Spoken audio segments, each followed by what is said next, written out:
What's going on? Hey, what's Listen, going y'all, on? it has already been a trying day It for both. has for both It's of been a us. lot.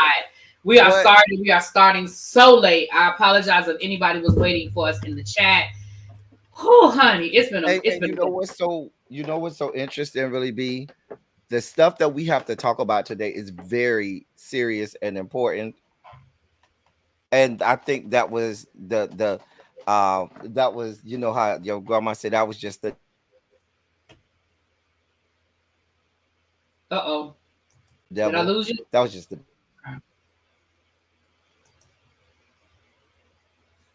That was just the devil. Uh oh, did I lose you?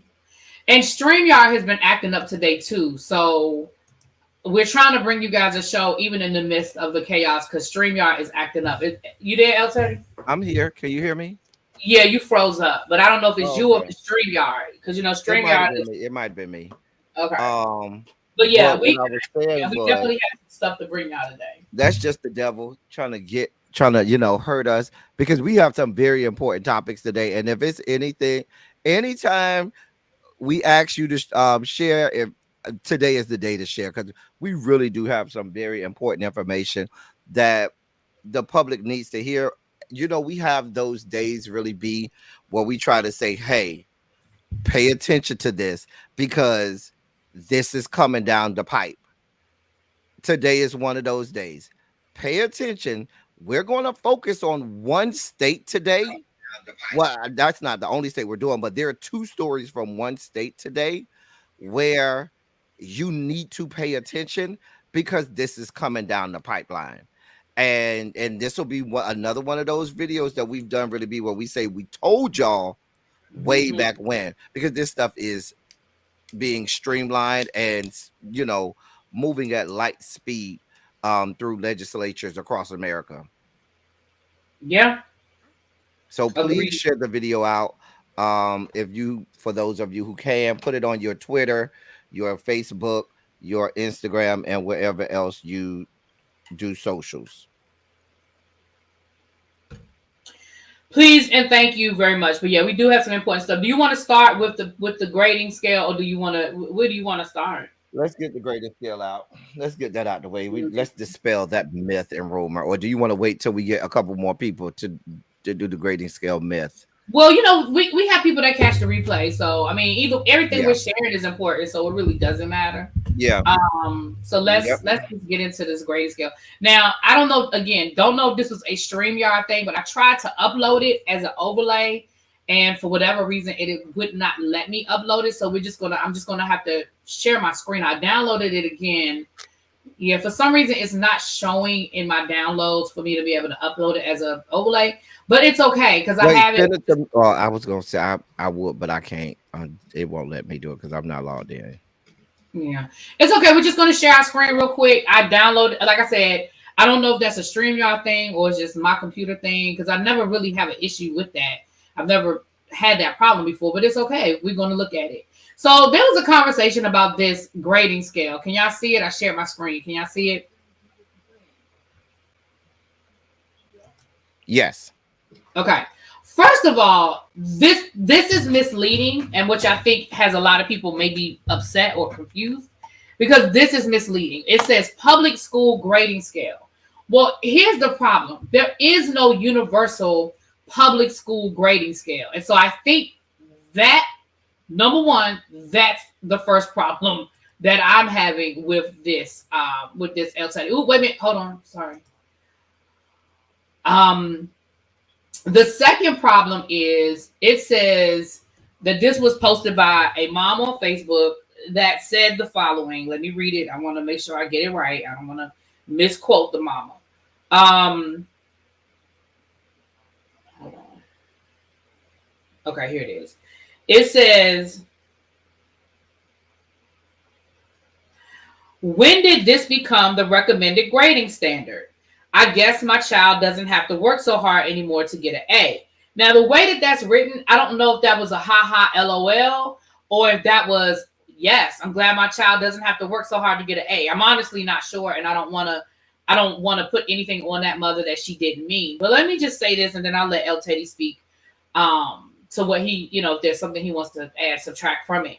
If you look at this grading scale probably doesn't look like anything any of you all had when y'all were in school, right?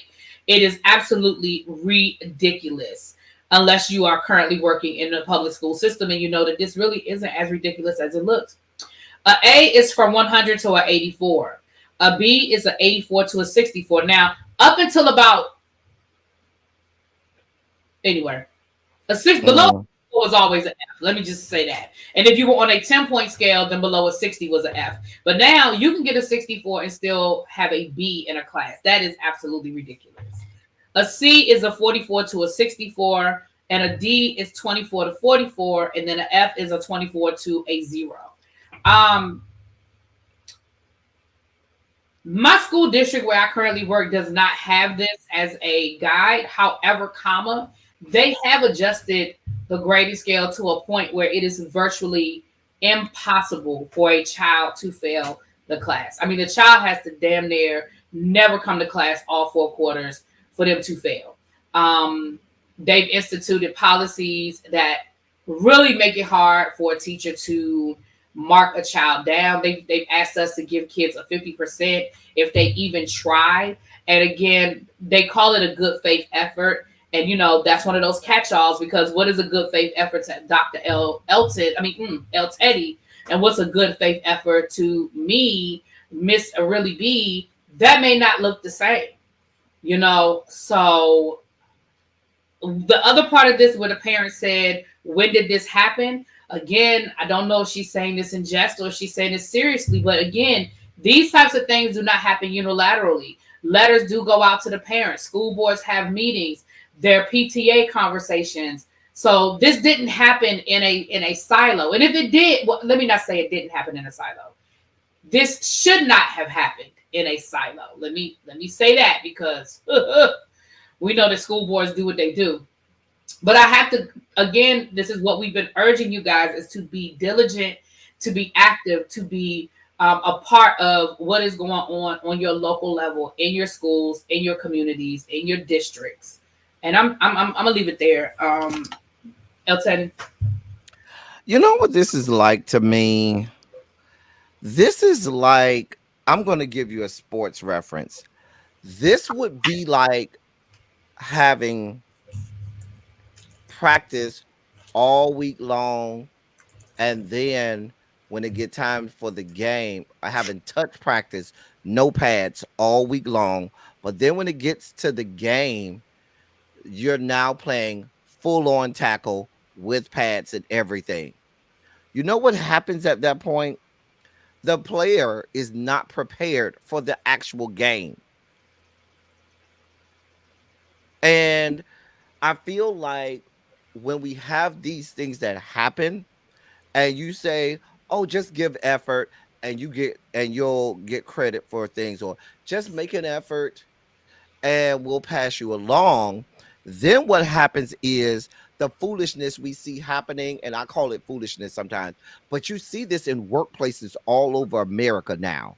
You see there's this, "Oh my God, this is a toxic workplace." And I'm not saying that I'm not trying to diminish some cries for that, but there are instances where somebody said, "I need you to do this now." And they deem that as, "Oh my God, because I have a hard deadline and my boss is really demanding that I meet said deadline and he's not letting up on this," then that is equated to a toxic work environment, because that adult was once a child who was told all the way through their educational process, "Oh, as long as you try, that's all we need." And in the real work environment, you just trying is not enough. When you get to higher education and you say to your professor, "I know you wanted me to write a 10-page paper, but here's 2 pages. I really gave a good effort. All right, here you go." And you're looking to pass. Now you're looking dumbfounded and crazy because nobody wants to bend to your needs and wants and desires, because you've been taught that it's okay to put little to no effort. That's what I see coming down the pipeline. And I see more and more and more cases of stuff like what you saw on the Ellen show. And then once you saw it on the Ellen show, it started to, spiral out of control. You saw so many, shows, and not just shows, but workplaces be considered that. like I said up front, I'm not trying to diminish someone who truly is in what is a toxic work environment, but I do think that there does need to be a standard of no, that's not passing. So at some point, there has to be some level of accountability or assessment, a way to assess truly whether or not somebody is truly prepared or has really learned the concept or mastered that benchmark. This is scary. So here's the question I need everybody to ask. Um, Ask yourself if you know what a student said to me, and this is so real, and then we're gonna move on to the next topic. This is where we are. One of my IB students, El Teddy, said this to me. And this is a student. IB is International Baccalaureate Program. It's an honors program. It's international, yada, yada, yada, right? Kids can earn college credit, all these great things, right? So she just recently got into the college that she wanted to get into. She got into their nursing program. She was very excited. She even got a $50,000 scholarship. She's very excited. I'm excited for her. I said, oh, wow. I said, so maybe, one day soon, in a couple of years when I go to the hospital, you'll be the one doing my triage, right? I'm joking with her. You know what she said to me, El Teddy, with a serious face? She said, oh, well, I use Quizlet a lot. You might not want me as your nurse.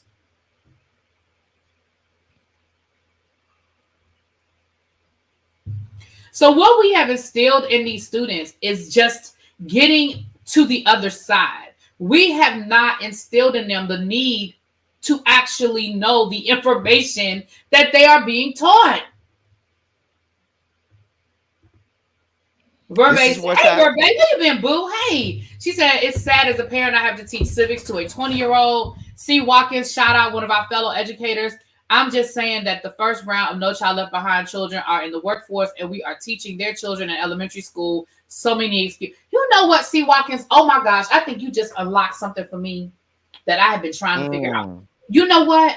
Real talk. The Nickel B kids are having kids that are in school now. Gosh, you just unlocked something for me. Oh my Lord. Oh my gosh.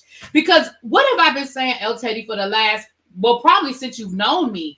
I have been saying, what happened? Where was the switch where parents were no longer the allies to teachers and they became our enemy? We are dealing with those parents now. Yep. The Nickel B's. Yep. Oh my gosh. See, Watkins, you literally just blew my head. Like, seriously. Just open that up. Because I've been really trying to figure these things out. You guys just don't know. I'm like, when did it happen? And why? But now some things are making sense. Some things are actually making sense. Hey, Janae, medical students use Quizlet, but be careful. I changed the answers on purpose. Keep doing it. You know, Janae is one of our people. I'm telling y'all, these parents were coddled. That makes sense. That is why these are the same parents that don't want their child to be held accountable for anything. You know what the parents are doing now, El Teddy? What? The parents now are just, they used to do it, but they don't do it as much as they do it now. They just, when their child is getting ready to get disciplined, they transfer the kid off to school. We have so many kids that are playing shuffle. School, and you know what else? School shopping. It used to be teacher shopping within the school. Right. They used to just shopping. Oh, now they're just we actually had a situation where a parent took a kid out literally right before spring break and brought him right back 2 weeks later. I was like, oh, where you thought you was taking him wasn't much better, huh? Brought him right back 2 weeks later. We're literally getting a lot of kids. We've gotten a lot of new students probably within the last month. And I'm like, where are all these kids coming from in the last month of school? Like, school is over in 2 months. I'm sorry, what are you doing here? We just had spring. We are literally in fourth quarter. We are at the end. I see the light at the end of this tunnel. Why are you here? Anyway. Let's get into these. Listen, y'all know, let's get into these articles because, baby, we got some stuff for y'all today, honey. We got some stuff. We do. Listen, I'm not going live today, y'all. So what that means is we got time. So do we want to do the Tenneesse bill about the weapons training, or do we want to do the Tenneesse bill about the arming teachers. Seattle, or do we want to do the punk or pervert? I'm sorry, I know you said it, but I didn't hear you. We got two Tennessee Right, that's stories. what I said. Do we? Right, yeah. You want to do the Tennessee first? What you want to do? Um, let's do Seattle first. Let All right, let's start with Seattle. yeah, well, it's nowhere. Nothing's good. Nothing's. There's no safe place. There's not a safe place to start. Today is not a So safe space for anyone. So I just need, listen, if you are listening to this on the replay, or you are listening on podcast, we are on Apple, you guys. So if for whatever reason, y'all share with your friends and they say, I'll do YouTube, tell them download us down to the Apple podcast. Now on Apple, they're a little delayed, but they there. They there. All right, but that's why I always read the date of the article so that even if it's a delay, you guys get it. I mean, you guys know the context.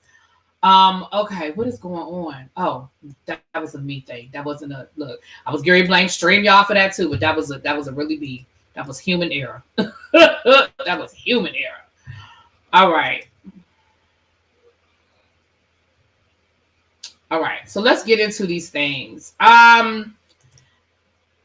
Seattle Public Schools. As always, you guys have the link in the chat, and we are getting ready to get through this. This is from the New York Post. Yes, the New York Post. It is dated April the 3rd.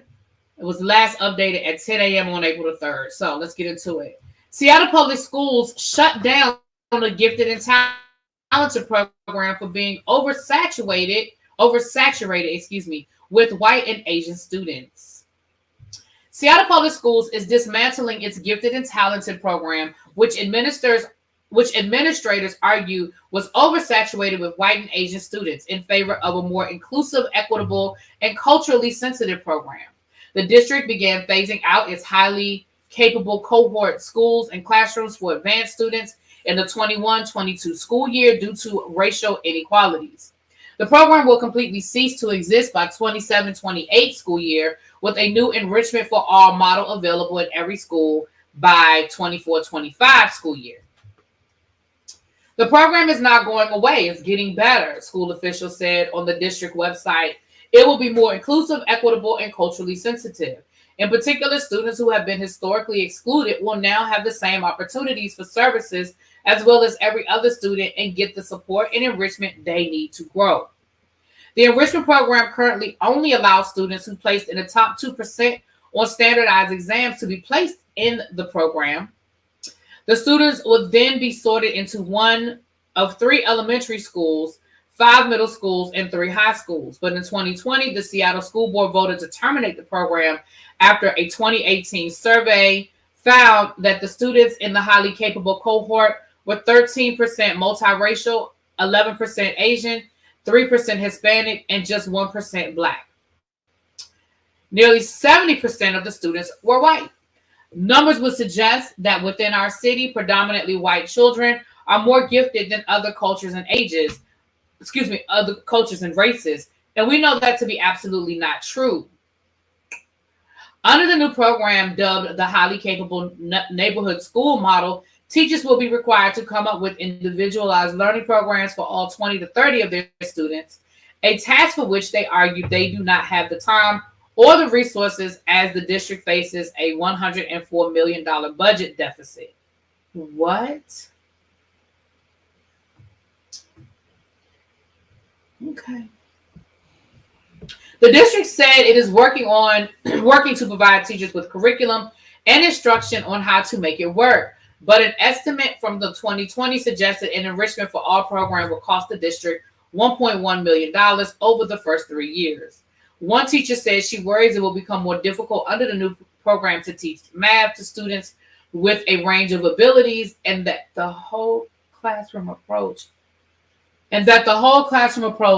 won't properly prepare students for advanced placement math and science courses. I'm so confused right now. Parents also expressed their concerns that the new model would lead to children getting overlooked. What? Am I missing something else, Henry? Well, I think Keep going, Let and me. then Okay, I'm I sorry. think Let me finish. I think I Let me know what it finish. is. Let me finish. Karen Stavowski, who has 3 children in the gifted program, added that each teacher can only do so much differentiation. You have some kids who can barely read, and some kids who are reading Harry Potter in the first grade of kindergarten. I think I'm missing something. Okay. How are you going to not only get those kids up to grade level and also challenge those students who are already easily above grade level? Some parents of Black students in the program even argued against ending it. My request is that you please consider the disservice you would be doing to the minorities that are already in the program, one father said at the school board meeting to approve the new program in 2020. The program does more for Black children, particularly Black boys, than it does for their peers. But then the school board vice president, Chandra Hampson, shot back. This is pretty massive. This is a pretty masterful job at tokenizing a really small community of color within the existing cohort. Over the past few years, though, more and more minority students have joined the ranks of the highly capable cohort. In the 2022-23 school year, 52% of the students were white, 16% were Asian, 3% were Black, according to the Seattle Times. Supporters of the new program say it will create a stronger sense of community because all of the students are from the same geographic area. They bring their home experience and their culture, and that's really unique. It's going to be perfect. No, is it going to be perfect? No. But anytime there's a change, it's not perfect. Here's what's happening.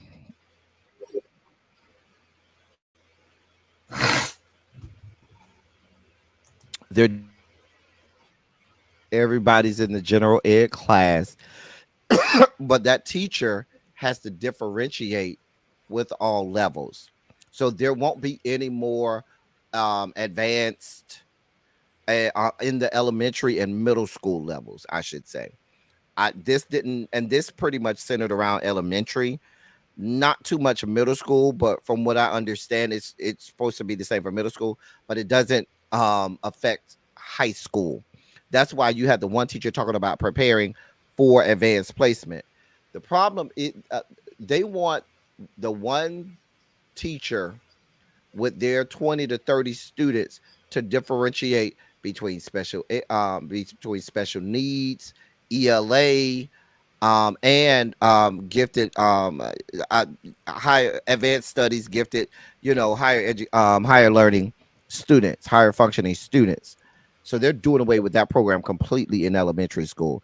Teachers are pushing back, saying, "Y'all, it's too much already. I already got too much going on, and now you basically want me to have 12 different lesson plans for the same one lesson, which is virtually impossible for you to do that in the allotted time that you're expected to do that and cover that." So, and so they start to throw out all of these things. I think the problem was they threw out the baby with the bathwater because Yes. nobody wanted to put the effort in to say we need to reassess how we deem somebody gifted, or how we're placed, the mechanism we're using to place these students in these advanced studies classes. And that's where the real effort needs to be put. That takes less money and less energy, but rather than make it where, if I do it that way, because I'm just gonna be real honest today. Today is honesty day. You get an L Teddy 27 that you might get on my own channel today. I don't care, because there's a lot of stories like that. The problem is they're gonna have, if they do that, they know there's going to be more Black students in these classes. There are going to be more minority students in these classes.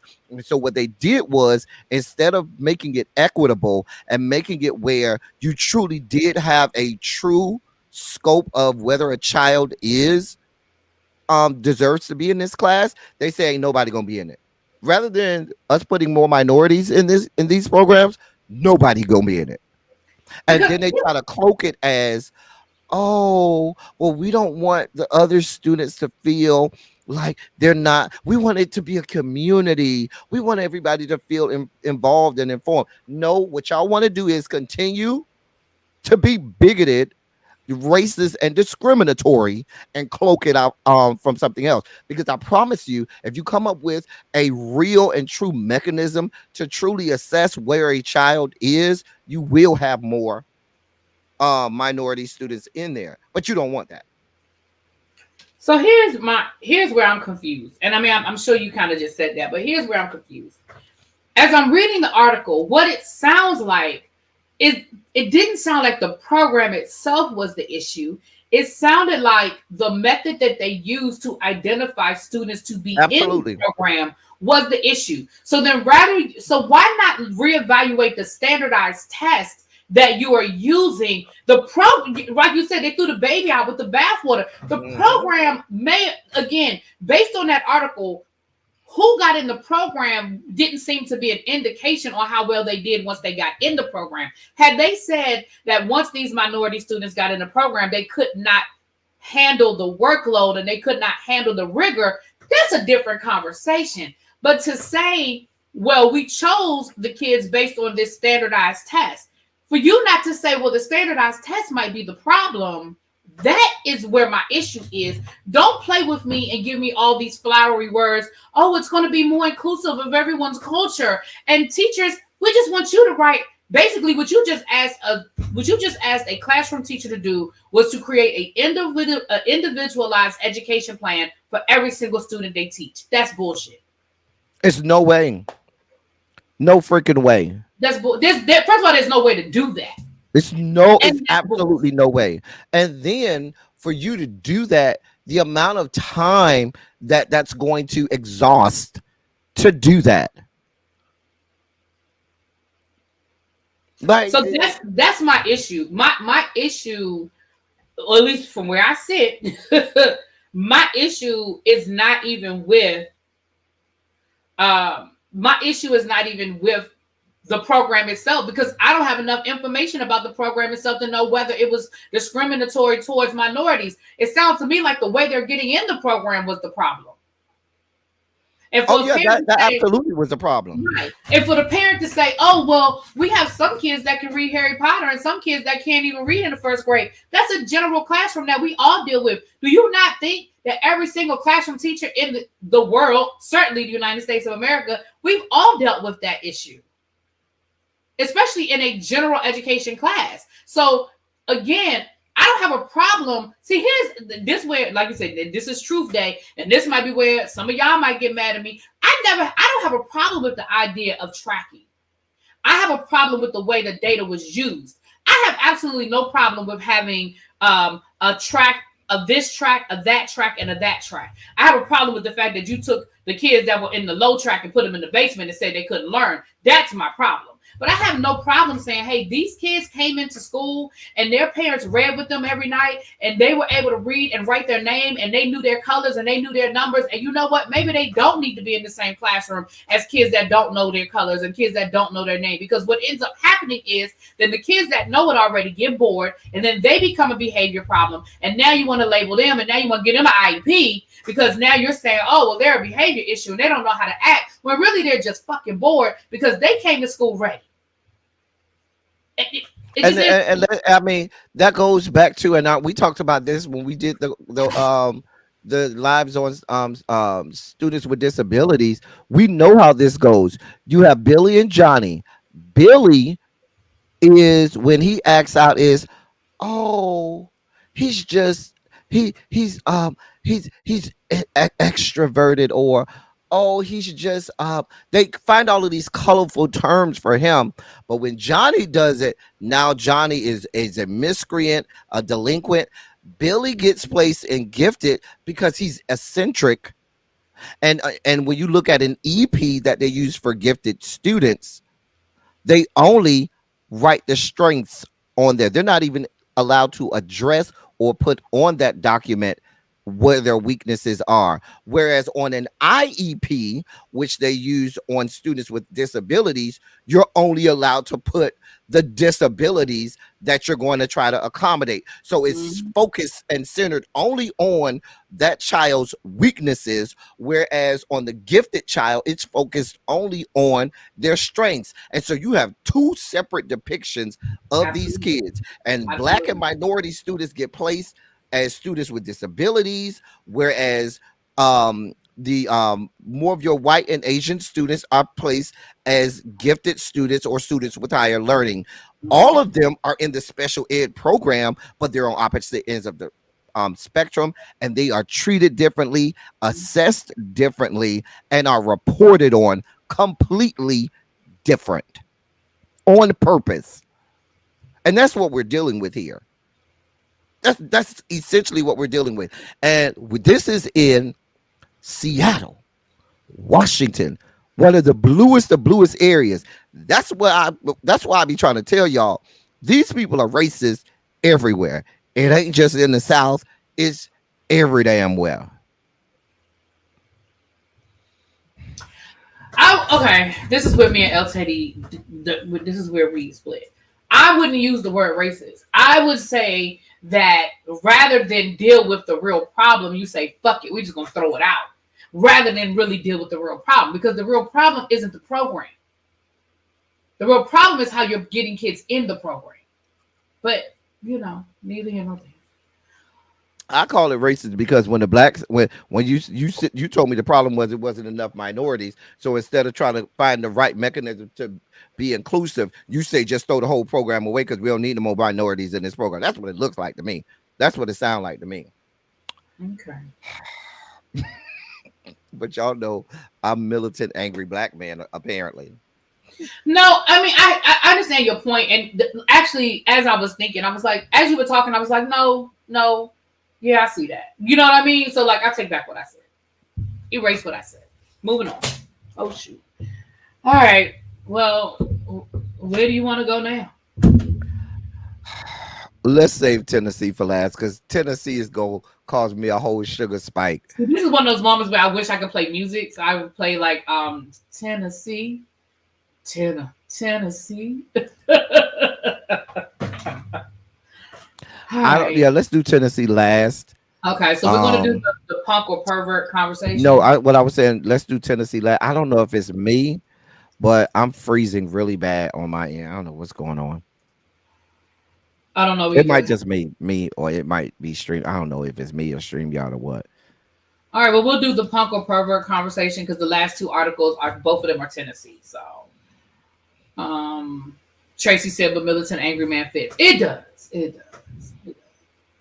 And the other thing I need parents to do too. Here's what, and I've said this before. Parents, excuse me, hello, parents. I need y'all to accept the fact that your kid isn't as smart as you want them to be. Mm. As someone who teaches advanced classes, some of the hardest conversations I've had to have is with a parent whose child is failing, and you do your child a bigger disservice by making them stay in an advanced program that they're clearly not excelling in, rather than allowing them to be in a program, a class that they can do better in. I'm literally dealing with that right now with one of my seniors who's in my IB program. We've been trying to talk her mother into getting her out of the IB program for 2 years. She doesn't want to be in the program. She's doing absolutely nothing. And now that she's a senior, she's in danger of not graduating because she's failing her IB English class. But we've been trying to tell you for 2 years. Now, I think that my IB coordinator could have been a little more forceful about removing her. However, this is where we are now. But again, your daughter has been showing you this for 2 years, and you would take a weighted C over a regular A because she's not a dumb kid. She just doesn't want to be in the program anymore. So, parents, I need you guys to listen to your kids. But I do think too, and just as bring back to this article, I think a lot of that by the time it gets to high school, it's that because in the elementary school there was the improper assessing of that child or the improper way place that placement of that child, I should say.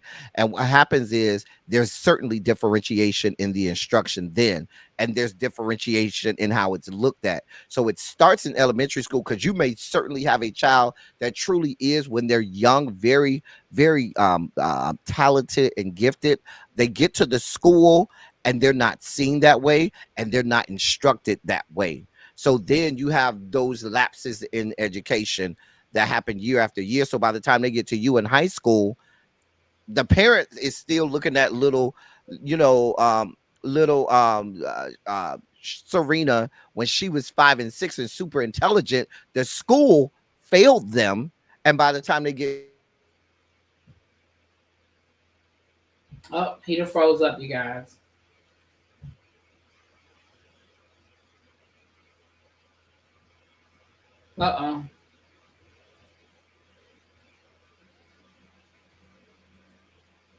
I think I froze that whole time. I had a whole Yeah, you soliloquy. no, I caught most. We caught most of what you said. You froze like the last, I don't know, maybe 20 seconds of what you were saying. I don't know, but we got it. We got most of what you said. Um. All right. I think you froze again. We're gonna go ahead and move. Are you? Did you freeze again, or you just paused? No, I just paused. Oh, the men are fun. I'm sorry. All right. Let's get into this last article. You know what? Never mind. Let me focus. Focus. Really be focused. Okay. So this article is from 1819 News. It is called Either a Punk or a Pervert. Pastor scolds Hoover Board of Education for book on anal sex being available to students. Where's the date? I don't see the date. Oh, April the 10th. Okay. A Hoover City School Board of Education meeting got testy on Tuesday over a sexually charged book that had been available to children in school libraries across the district. Before opening up the meeting for public comment, Hoover City School Superintendent Dr. Kevin Maddox, that name is familiar, revealed that 2 books had recently been reviewed and removed from circulation for being too sexually explicit. He did not say the titles of either. As you know, we have a clearly defined board policy for parents to request reconsideration of books that we have available. However, after reviewing these 2 books, I had both books pulled from the catalog because I do not believe explicit and graphic sexual content is age appropriate for high school students. Those books have been pulled. After hearing from multiple speakers on the public comment portion, Pastor John, I'm not going to try to say that man's last name, an author and an activist, read an excerpt from a book that had been in circulation called Queer, the Ultimate LGBTQ Guide for Teens. You know, when you have a DEI office and coordinators and a DEI czar, I guess you need this kind of material to teach the kids how to have sex, he said. Some of the book's excerpts advise children how to engage in anal sex and encourage them to try various types to figure out for yourself what you like. Is this educational? He said. The board did not answer. Members of the audience responded in unison, no. Is that educational? The pastor again to no reply. You can't respond, can you? Too weak? The pastor continued reading from the book, which explained to teens how to use sex toys and then clean them in the dishwasher. Yeah, you put that dildo with feces on it in the dishwasher right beside maybe your sibling's sippy cup or maybe beside the forks or the knives, he joked. Are we teaching kids in the district how to disinfect dildos that go into a person's rear end? This is trash. He went on to address the men sitting on the board, including Maddox. If you keep this filth in this school system, you're either a punk or a pervert. You deserve to not be appointed to this board if you allow this to persist. This is asinine. This is corrupt, and this should be removed, he concluded. Once he was done speaking, a woman in the crowd spoke up, yelling that he has no right to speak at the meeting because he is not from Alabama and doesn't have children in the system. However, the board allows anyone to speak regardless of residence as long as they sign up before the meeting. After the meeting, he spoke further with reporters about the book and laminated that God was being replaced in schools with queer ideology. Okay. It's about propping up a few minorities with the intent of truly trying to force transgenderism and gender dysmorphia upon kids. And so kids go to school and they socially transition and they're met with content like this. We have 5 men who are on this school board who won't address it, who won't remove the books. They mentioned that they removed some books, but we don't know what those books are. I mean, if you're going to have the courage to acknowledge that you did something prior to the school board meeting, at least tell us what book you removed. We don't know what book they removed. He argued that the board was facilitating the mental RAPE of children by allowing them to have access to sexually charged books. I'm asking for parents in Birmingham, Alabama to get aggressive, to get vocal. And yes, we know that these things will take time, but if we have enough parents lifting up their voices, making noise, and demanding that these cheap suits be removed, things will begin to change. If we don't do anything, things will persist.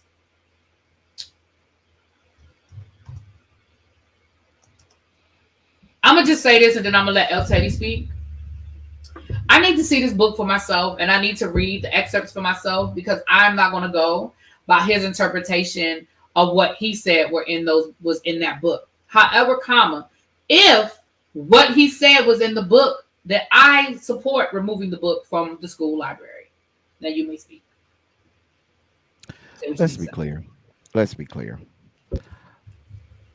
There is a process. There's a clear-cut process across school districts from sea to shining sea, from the redwood forest to the Gulf Stream waters. There is clear processes for books, even prior to all of the stuff that y'all are hearing all over the place right now. Even prior to all of that, there were clear processes, really be, for how books get placed in libraries at schools. There's a panel. The books get read, they get vetted out, they take in critiques from literary experts, and all of these things. I'm not talking about the books in the classroom. I'm talking about books that are in the school library that are even available to students. And I'm going to tell you, I venture to bet every dime I have in my bank account right now that what is being that he's saying this book says is not expressed that way. That's why I said what I said. That's why I said there may be a section that says, listen, if you're in high school and you intend on having, there are books in high school that about sexuality that teach the practice of how to practice safe sex. That's in high school libraries. I'm sorry, high school students are having sex. So schools in high school have books and literature that says we're not promoting sex. However, if that is something that you're doing, I'd rather you be equipped and be, informed of the ways to do it properly than you just out there doing anything. So I'm sure there are things about hygiene, cleanliness of different things. If you're going to involve, various types of sex, and I'm not going to get graphic and talk about the different types of sex. You can, put that in your mind. But I'm sure it goes through instructions of, okay, this is what you need to do. Here is how you do it. What we have here and what he's doing is, and it is a black man for those, because I know y'all can't see the article. You might have clicked or may not have clicked on it. But I don't know if he's a pastor or not, but he does say he's a pastor, black man. But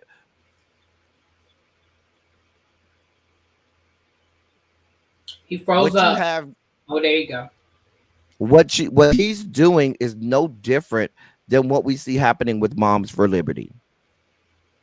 No different than what we see from Moms for Liberty. You don't live in that area. You don't have a child there, but yet you're casting aspersions on something, or you are painting a narrative that's just not there. That's just not there. And I don't care who they are, black, white, blue, or purple. You unilaterally, as one person, should not be able to decide what is and is not, deemed right to be in a public school library. No one person should have that authority. And so, what I hope is someone on that board explain to him, hello, Pastor so and so, we do have a procedure in place. We do have mechanisms in place so that these books are vetted out. They are read word for word. Every word from cover to cover is read, vetted out. This has been sanctioned by educational organizations in literature around the country. Like I just think, when these people come in these school board meetings and start just spewing and mouthing off and just saying all types of stuff, I just think that they just think that education is just just some place where there are no rules, no mechanisms in place. It's just a free for all. And it's just really not that. There's no free for all here. There's nobody in a classroom saying, hey, let me teach you how to be gay. Hey, let me teach you how to be, transgender. That's not how that works. That's not how any of it works. I promise you it's not. Nowhere. Like I said, I just want to read it for myself.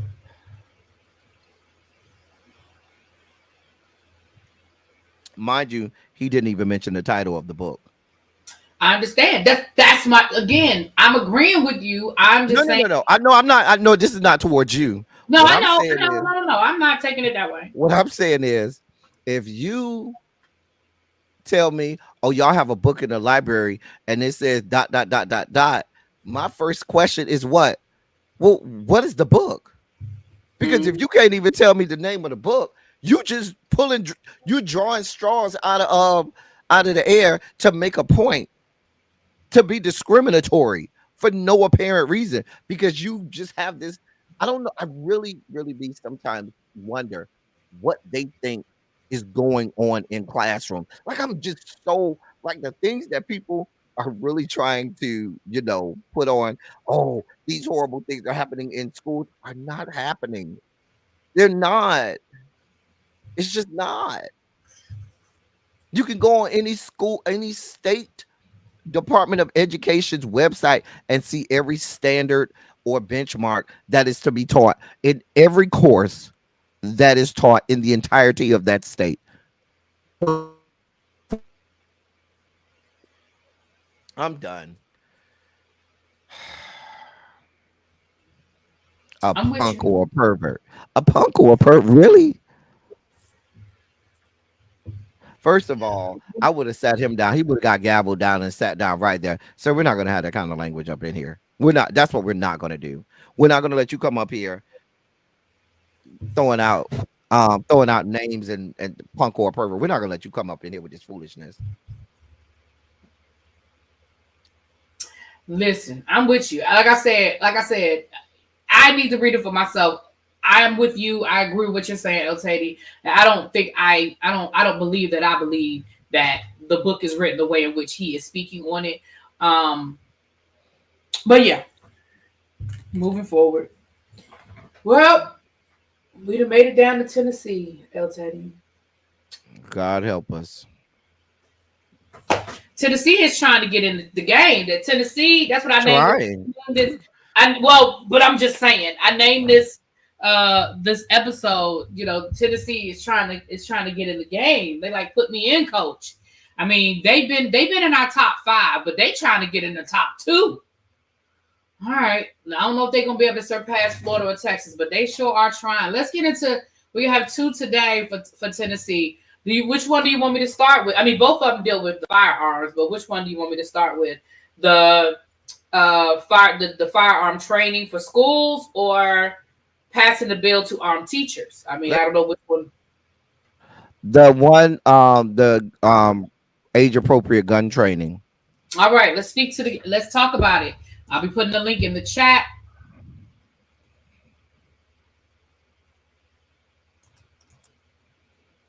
Excuse me, I'm sorry.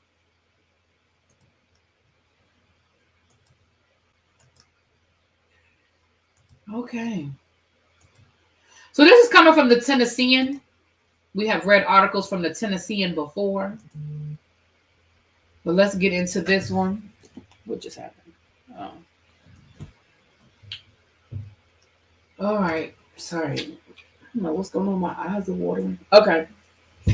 This is from the Tennessean. It is April the 8th. Tennessee bill to require age-appropriate gun training in school goes to governor's desk. Let me close this pop-up. All right. A bill to require public schools and require is a key word in this article, you guys. Require public schools in Tennessee to teach children age-appropriate firearm safety concept as early as pre-kindergarten. Pre-kindergarten. Let me say that one more time. Pre-kindergarten is going to government bill leaves desk after a final Senate vote Thursday. So that means this already passed through their house. Okay. Members of the Tennessee, right, and Senate, sorry. Members of the Tennessee Senate passed House Bill 2882 and a party line vote of 24-3 on Thursday morning. It passed the House of Representatives in February. If signed, school-aged children will be taught age-appropriate and grade-appropriate concepts about guns beginning in the 25-26 school year. Proponents of the safety concepts training have likened it to a mandatory school fire drill. This is nowhere close to a fire. Okay, let me keep reading. This curriculum will be developed to instruct children on how to properly stay away from a firearm if they happen to see a firearm and what to do as far as reporting if they find a firearm. Yeah, that sounds real pretty. Republicans voted down an amendment Thursday that would have allowed parents to opt their children out. Training would be conducted through viewing of videos and online content. Live ammunition, live fire, and live firearms would be prohibited. The bill does not specifically prohibit non-functional model weapons. Parameters of the curriculum and appropriate ages for it to be taught would be determined by the Tennessee Department of Education, the Department of Safety and Homeland Security, and the Tennessee Wildlife Reserve Agency. The fact that Homeland Security will be involved in any... Let me shut up. Schools will be required to provide instruction on safe storage of firearms, safety relating to firearms, how to avoid injury if a student finds a firearm, never to touch a found firearm, to immediately notify an adult of the location of a found firearm. Senator Jeff Yarborough argued Thursday that the training requirement represents a hurried effort to address the symptom of the systemic problem, and lawmakers should be doing more to address the root cause. Children are already bearing an incredible brunt of the escalation that we've seen in gun violence. This is widely reported in our own state government data. Data demonstrates that children are increasingly likely to become victims of firearms in homicides, suicides, and gun violence, accidental deaths. But rather than deal with the fact that there are firearms that are negligently and recklessly left somewhere by adults, we're trying to teach children how to deal with that negligence. Senator Charlene Oliver, Democrat, argued the state should allow parents to opt their children out of the training. Senator Richard Briggs, a Republican, said the state does not require parental permission or allow parents to opt out of mandatory school fire drills or active shooter drills. Briggs called the legislation one of the most important bills we have that could potentially save lives. The bill requires the instruction to be viewpoint neutral on political topics such as gun rights, gun violence, and the Second Amendment. School districts would determine what day and time the instruction would occur. Bailey worked with the House sponsor, Republican Charles Todd, who voted against a bill last year that would have required safe storage concepts to be included in state-approved handgun safety courses. So wait a minute, I'm sorry. Oh, no. It's not going to get any better. It's not. I just want to make sure I understood what was just said. That's all. You understand. Voted against a bill last year that would have required safe storage concepts to be included in state-approved handgun safety courses.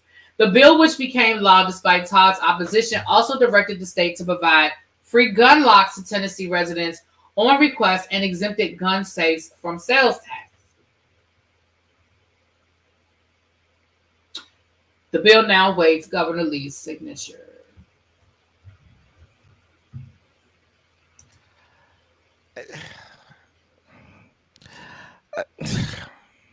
So here's my question. I'm trying real hard, really. I'm Here's my trying so hard. I'm just trying so hard. here's my question. What is the requirement? And I'm not saying you know the answer. I'm putting this hypothetically out. What is the requirement in the state of Tennessee to buy and own a firearm? And what I mean is, in the state of Maryland, in order to first you have to there is a background check, and you have to take a class before you can actually purchase a gun in the state of Maryland. When I If first moved, I'm not mistaken, really be. If I'm not mistaken, theirs is last time I checked, they were like Texas, where they removed the need for courses so my and question, permit. so let's just go down that road for a second. That's accurate. I don't know if it's accurate or not. People who live in Tennessee, if you are in the chat or if you're looking at this on a replay, feel free to leave a comment. But let me just say this: if why would you put more um, emphasis on children as it relates to gun safety than you would do the adults? Okay, Love Black says last time I checked, we just needed a state ID. No classes or gun licenses required. So then why in the Fukanini would a child as low as pre-K need to be trained to do something that you are not even forcing the adults in your child, I mean in your the adults in your state to have to do before they have a firearm? There's nothing wrong with learning about certain, I mean, to me that doesn't need to be a class. That should just be, maybe the local police come in and do a workshop on the high school level. But I'm not understanding why this is a whole curriculum situation here. El Teddy done froze up. Okay, there you go. Go ahead, El Teddy. Say your piece, boo. As of July 1st, 2021, an adult can carry a handgun openly or concealed in Tennessee without a permit if the person is 21 or older.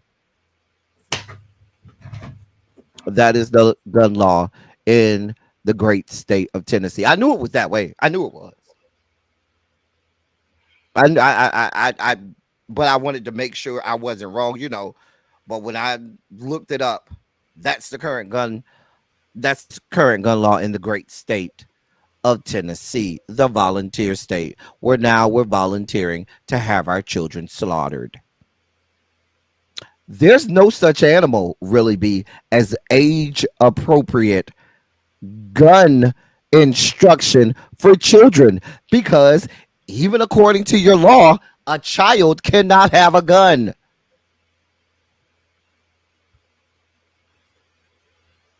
However, there's no restriction.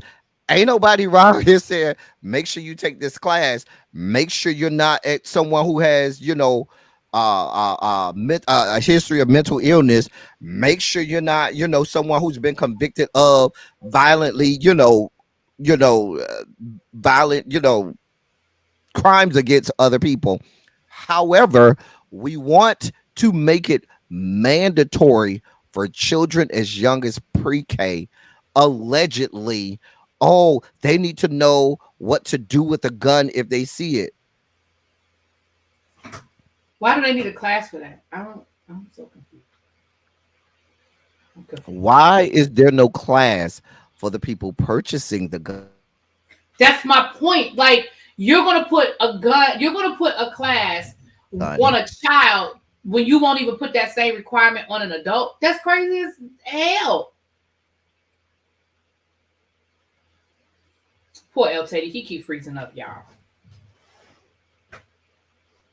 According to them, the biggest problem facing Tennessee is if I went to Tennessee and put on makeup. That's the biggest problem. That would be the biggest problem in Tennessee. If I went there and put on makeup, that would be the biggest problem that we have.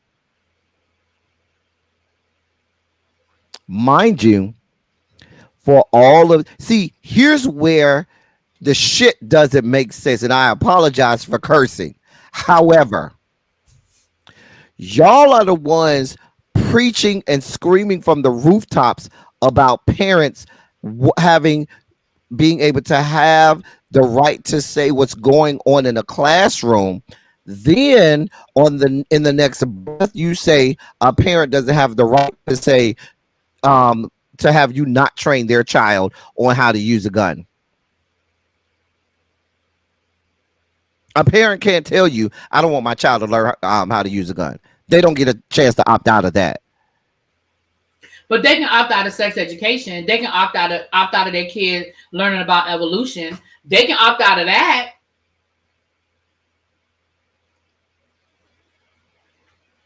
This is what we got going on.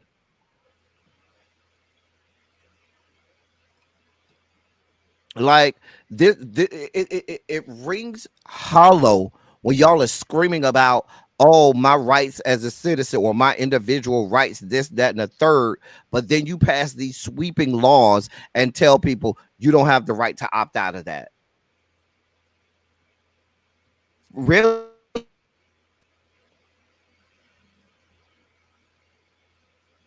So now we're going to have a whole generation of students where it's more important for them to know how to use the gun than it is for them to read, than it is for them to adequately be able to have thinking skills, for them to be tolerant of one another, for them to be able to live peacefully within society with people not like them. So we're training them. Right. Majani says, I really wouldn't mind it. My children were not around guns at home, and I'm not sure what they would do if they found one. Here's the thing, Majani. I'm not saying that that the conversation doesn't need to be had. I'm not even saying that kids don't need to know about firearm safety. What I'm saying is, I don't think it needs to be a class, and I certainly don't feel like it needs to be something that's mandatory. Because when you say that means that your kids are taking a class. This is the same thing that the local police department could come in and have a workshop with the kids. Even if you want them to come in on a regular basis and say, okay, we want them to come in once a quarter, that's fine. This doesn't need to be a whole class where now you got to worry about hiring a teacher and like there's a whole thing that goes with this. So I don't disagree that kids need to know certain things, especially if you live in a state like Tennessee where having a gun is a lot more common. I'm not even arguing that point. But in the same state, your kids can opt out of learning about evolution. In the same state, your kids can opt out of sex education. Now, Houston, we got a problem from an education point of view. Here's the other part, really, B. The fact. Oh, am I freezing again? Oh, No, the you're fact good. that they tagged. The fact that they tagged age appropriate on this. What you tagging age appropriate on this means, you're going to get to the level where you start to have them interact with these guns. Because if you're truly trying to teach safety, it should be the same from pre-K through 12. If you see a gun, don't touch it. Get an adult. Call the police. Go get some. Don't touch it. That's it. That's all. But if that's not the conversation and you're putting the tagline age appropriate, that means that as you get up to high school, now you're going to have gun experts and police coming in there teaching them, oh, this is how you take the bullet out of the chamber. Oh, this is how you load it. This is how you take the safety off and put it back on. I could literally see that happening. If we're just, that's why they put age appropriate on there. Like, this is happening. And the reality of the situation is, I see people in the chat saying where they're going to get this money from. Where they're going. Listen, they find money for what they want. They'll find the money for this.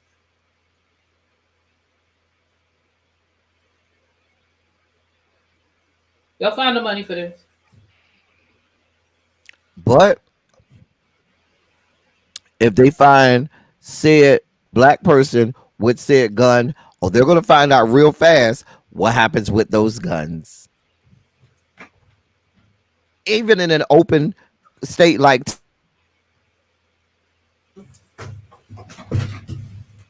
Tennessee, where you can openly have a gun, but you be black over there and openly have a gun, and the wrong police stop you, and then you may not be here, and you may be a hashtag. Is that going to be a part of the training? Whoop, there it is. Whoop, there it is. Well, with that being said, you guys, let's get into our last article, which is it's in the same sphere as what we just talked about, but now we're shifting it from the kids to the adults. So let's talk about this article. Oh boy. Nobody knows me. I don't know why that song was in my head, but I felt like I just needed to share it with you. All right, the link is in the chat. And here we go.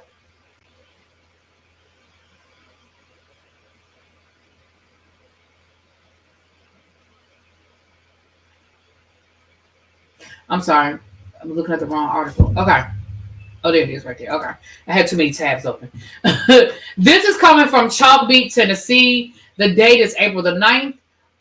Amid clamor from protesters, Tennessee Senate passes bill to arm some teachers.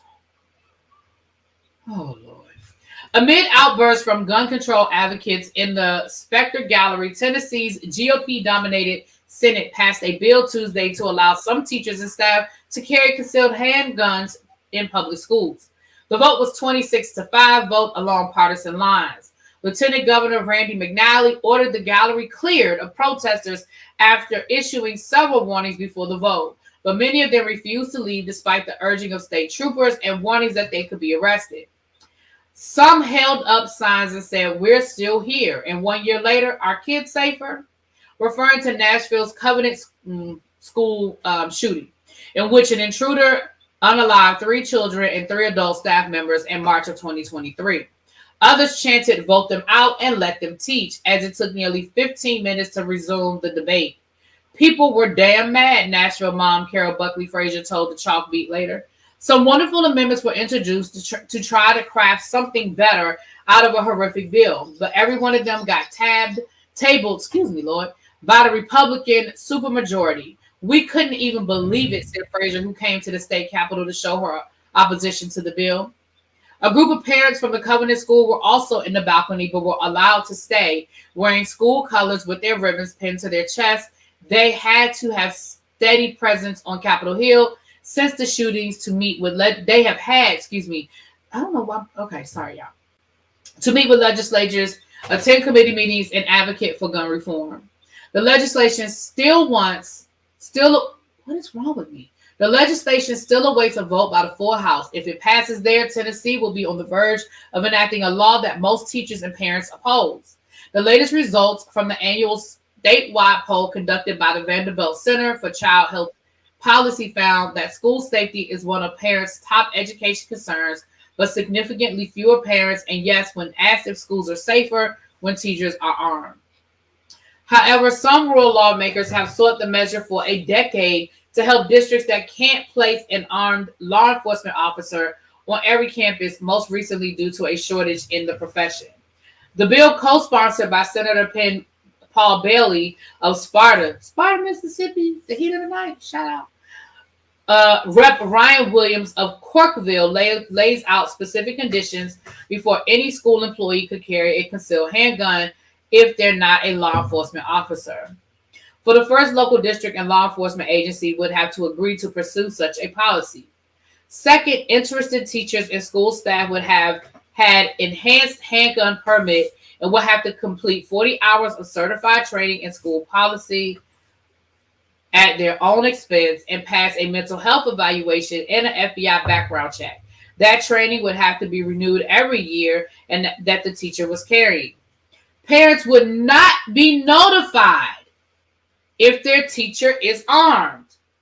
And one provision of the bill shields districts and law enforcement agencies from potential civil lawsuits over how a teacher or school employee uses or doesn't use a handgun under the proposed law.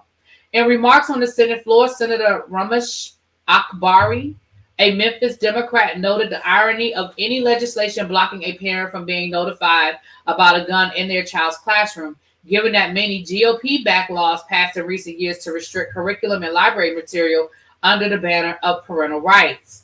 Exactly. Senator London Lamar, another Memphis Democrat, gave an impassioned speech while holding her 8-month-old son. I am upset. My child is at risk under this bill, Lamar said. This bill is dangerous and teachers don't want it. Nobody wants it.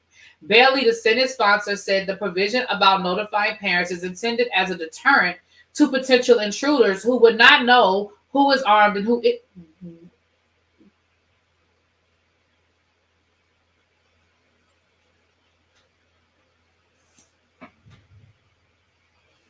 Any liability for an accident will be borne by the teacher who chooses to carry a weapon under the law.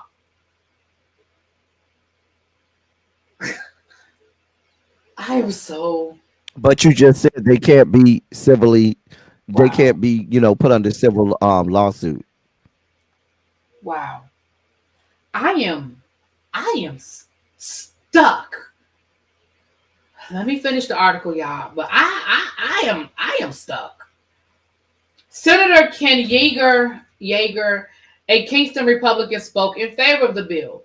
We are not trying to shoot a student, he said, but protect the student from an active shooter whose sole purpose is to get into the school and kill people.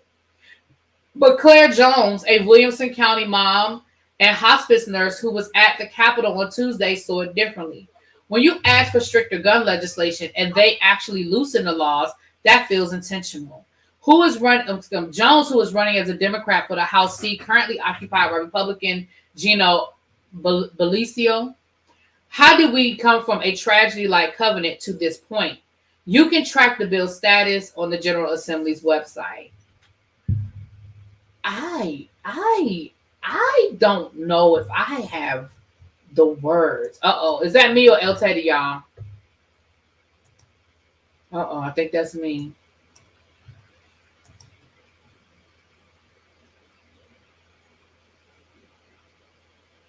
Can y'all see and hear me, or is that me? I don't know if that's me or if that's El Teddy. Let me know if y'all can see and hear me. It's El Teddy. Okay, he's coming back. Okay. Y'all, I honestly don't. I don't know if I have the words for this conversation. I am so. So you mean to tell me you're going to have a teacher in a classroom with a gun,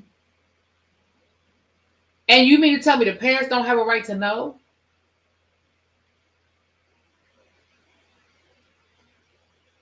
I don't understand why those streets weren't packed with parents. Because even if you are for the law, like even if you're like, hey, something has to be done, why wouldn't you want to know if your child's teacher was one of the teachers? Like even if you're in favor of this, that is so great, y'all. I am flabbergasted right now. Like I honestly cannot articulate how stuck I am right now. Tenneesse.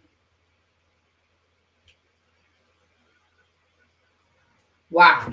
He's coming back, y'all. I'm gonna let him say his piece. Y'all know we try to only keep this to an hour. We went over today, but we wanted to finish. El Teddy, I can't see you, baby. If I were in Tennessee, I'd be homeschooling. Okay, there you go. Okay, let me bring El Teddy up. I'm gonna let him have his sugar spike because I'm stuck. I'm stuck. Listen, everything else went out the window after you said to me, we ain't gonna tell the parents that the teachers have the weapon. I'm stuck after that. And then you follow that up by saying, that law enforcement nor the teacher can be prosecuted civilly. Right? I don't. And I hate that. It's MAGA that's making me freeze today, y'all. Blame it on MAGA. But but here's the thing: people sometimes say, "El Teddy, you're alarmist. El Teddy, you be screaming from the rooftops, and it's not that bad." And here's one of the times where I'm screaming from the top, and it is that bad. But then people aren't listening. we've been screaming over and over and over. Maybe if I turn my video off, it'll be better. Okay. I'm gonna try without video. Maybe that'll be better.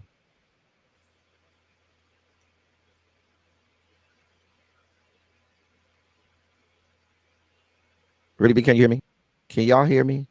I can hear you. Go ahead. Can you? Okay, great.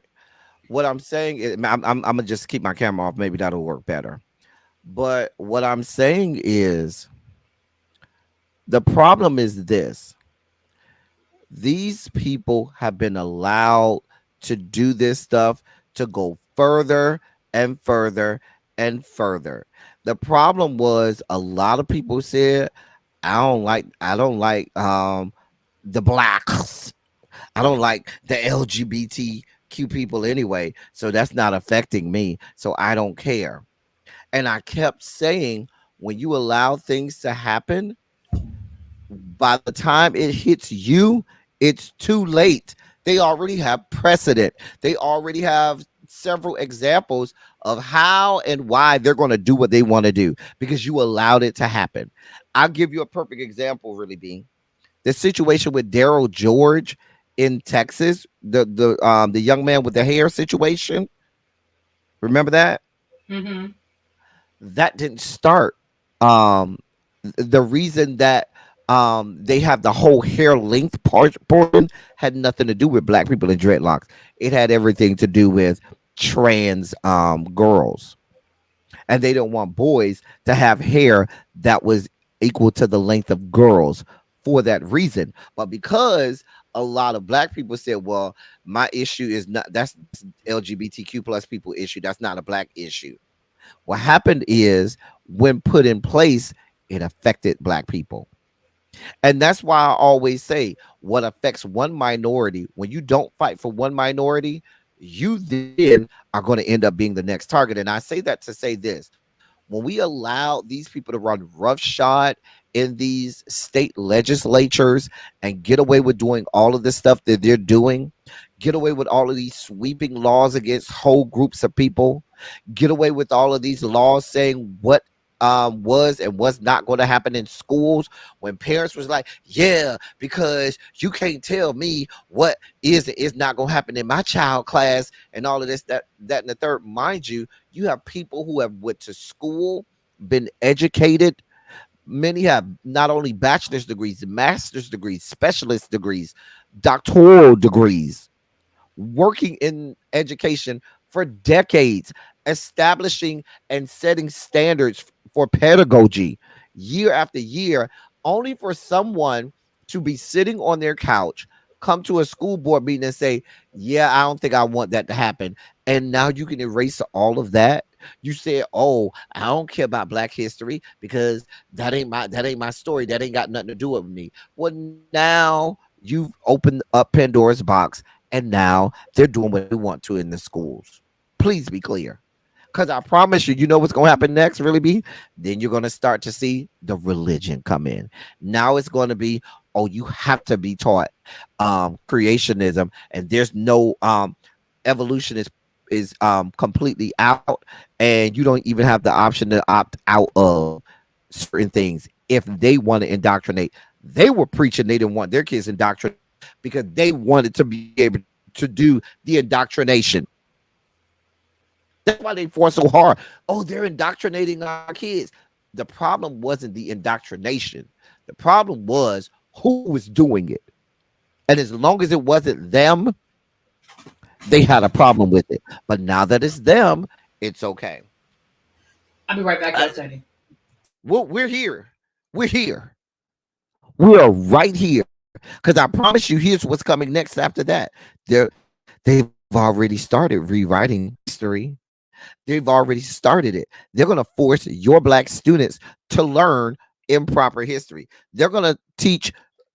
Don't be surprised if you have a child who's in pre-K or kindergarten, if they come home and they tell you, oh, I learned today that black people willingly came here to America. Don't be surprised when you hear that. We read the story on my channel one time about during Black History Month, where the white teacher had the black students she called it doing yoga, and then she said to them, oh, let's get in the um slave position, where they had to mirror how slaves were fitted in the bottoms of ships and be in the same position as slaves were when they were forced over here into slavery. That's what we got going on. So don't be surprised. Do not be surprised. We have already started careening down the slippery slope. There's no stopping now. I want you to look at one thing, really, B. On both cases, look at the numbers in the Senate. I think the first one, it was like 23-3, 26-3. The second one, it was like 26-4. They have super majorities. They are locked and loaded. There is nothing you can do. And this is in the Senate there, which means that person is probably there for at least 6 years. And then if you then talk about trying to reverse this, it's going to take so long that it's already going to be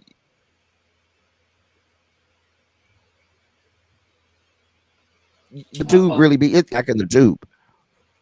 It's a scary place to live in right now. Scary, It is. scary And place. again, I'm gonna say this, and then we can wrap it up because we've been here longer than our hour, but that's okay. It's all right. We started late. We had a lot going, lot going on. But with that being said, I'm going to say this. This goes back to what we preach to you guys over and over again. And I know for the majority of you guys, we are preaching to the choir. I respect that. But this is where we are. We say to you guys that this it starts on the local level. Like it starts with the state senate. This is where it starts. You know what I mean? Like, how did these people get the super majority? Like, who wasn't paying attention? Who didn't vote? You're not going to, and I understand that Tennessee is a Republican state. Like, I get that. But what you're not going to tell me is that that some of these people, if people had gone out and actually voted, would have been elected. That's just my opinion. And I could be wrong. And really, be this other scary part is we saw with Justin Jones and Justin Pearson and stuff. If you do elect someone and they do start to say, hey, we shouldn't do this, they either censure them or try Right, to vote them out or try to ceremoniously vote them completely out and right, say, we don't like people who don't agree with us. We don't care that you have another side to say. Matter of fact, we're going to censure you. Matter of fact, we're going to silence you and say that you're not allowed to speak on the floor of a body that you were duly elected to speak right. on. And then we're going to ceremoniously vote you out. That is what's going on. Remember, Tennessee was the state where they violated HIPAA and put people's medical records out there. Remember that? Yeah. Yeah. But that's what I'm saying. And that's a good point, Bap. Bap said my state was a Republican state until people showed up. I know they did the same thing here in Virginia. Virginia is now considered a purple state. You don't know from election to election which way it's going to go. So Virginia was always traditionally a red state, and now it is a purple state. Like you don't have to. I think sometimes people think we're talking about doing a total flip. It doesn't always have to be a total flip.